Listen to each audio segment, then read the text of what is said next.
Deux pigeons s'aimaient d'amour tendre.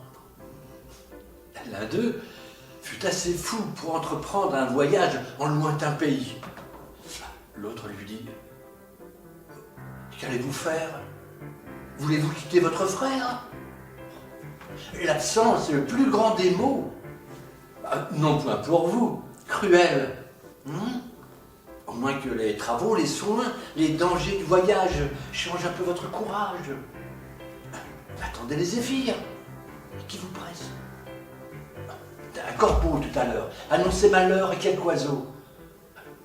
Je ne songerai plus que rencontre funeste, que faucon, que réseau.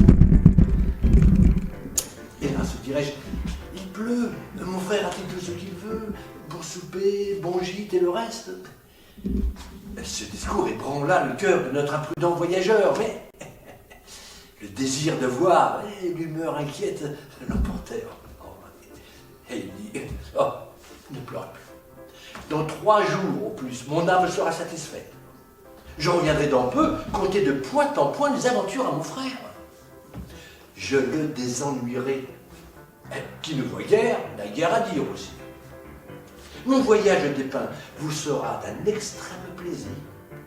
Je dirai: j'étais là, telle chose m'advint. Vous y croirez être vous-même. À ces mots, en pleurant, il se dit adieu. Le voyageur s'éloigne. Et voilà qu'un orage l'oblige à chercher retraite en quelques lieues. Un seul arbre s'offrit. Tel encore que l'orage maltraita le pigeon, en dépit du feuillage. L'air devenu serein, il part tout morfondu, sèche du mieux qu'il peut son corps chargé de pluie. Dans un champ à l'écart, voit du blé répandu, voit un pigeon au présé.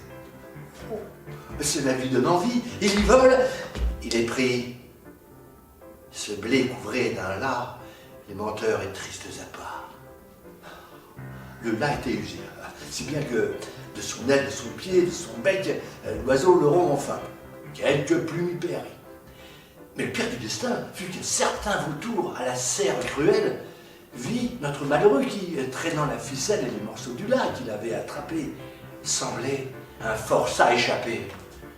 Le vautour s'en allait le lier, quand des nus font à son tour un aigle aux ailes étendues.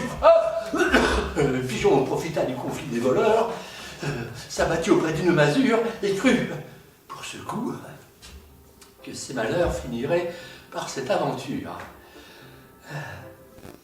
Mais un fripon d'enfant, à cet âge et sans pitié, prit sa fronde et d'un coup tua plus la moitié la malheureuse volatile qui, maudissant sa curiosité, traînant l'aile et tirant le pied, demi-morte, demi-boiteuse, droit au logis s'en retourna, tant bien que mal elle arriva, sans autre aventure fâcheuse.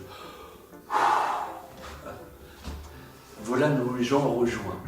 Je vous laisse à juger de combien de plaisir ils payèrent leur peine. Amants, heureux amants, voulez-vous voyager? Que ce soit aux rives prochaines, soyez-vous l'un à l'autre, amants de toujours beau, toujours nouveau, toujours divers. Tenez pour lieu de tout, comptez pour rien le reste. J'ai quelquefois aimé. Je n'aurais pas alors, contre le Louvre et ses trésors, contre le firmament et sa voûte céleste, changé de voie et changé de lieu. Hélas, faut-il que tant d'objets si doux et si charmants me laissent vivre au gré de mon âme inquiète? Ah mon Dieu, et si mon cœur osait encore se renflammer, ne sentirais-je plus de charme qui m'arrête? Ai-je passé le temps d'aimer?